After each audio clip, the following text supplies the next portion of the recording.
Unitarianism was illegal up until the early part of the 19th century. In fact, it was punishable by death to espouse Unitarian points of view. And understandably, the Unitarians would have kept their heads low.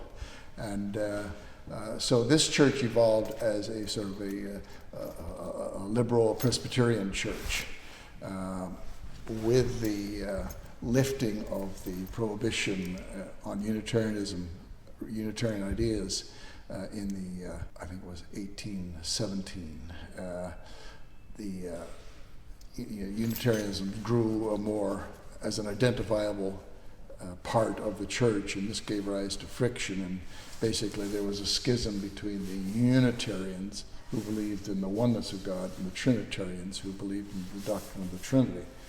And that split resulted in eventually Reverend Ferris's congregation going up, and they eventually built the Trinity Church, and that's how that arose. It is the oldest church in Cork still being used as a church. It's older than Shannon's steeple. Right. And it's one of the oldest registered buildings in Cork City. Okay. And as I was saying to you earlier, it is the first building constructed on Dunscombe's Marsh on the eastern part of today's Cork City, outside the old medieval walls. It was part of the dissenting tradition, and we've been a minority of that. There are other groups that were bigger, and as far as I can tell, the group was respected in the community. Unfortunately, the congregation declined over many years, and in the 1950s it went into a period of dormancy, which lasted about 50 years, and then a number of us started meeting here in 1998. And we've had services steadily since then. The dissenting chapels are noted for their simple lines, simplicity. That's a theological statement in itself. Too much clutter, too much ornamentation, interferes with the religious process or religious search. And so if you go to Northern Ireland, look at the non-subscribing chapels up there, they're all similar to this, very simple, and the lines of it are very straightforward.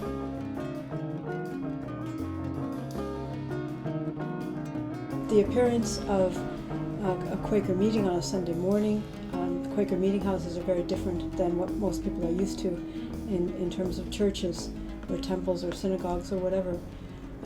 The building will be very, very simple, very little adornment, and there's no program at all. There's nobody leading the service. We just sit in silence mostly silence for about an hour. Occasionally somebody may get up and say something that they feel moved to say. And in principle, we believe that sometimes when this happens, that person is actually moved to say something by the Spirit of God. And so in some sense they are acting as the minister of the meeting during the time that they get up and speak. And so that's what a Quaker meeting is like. That's the form of worship that Quakers use.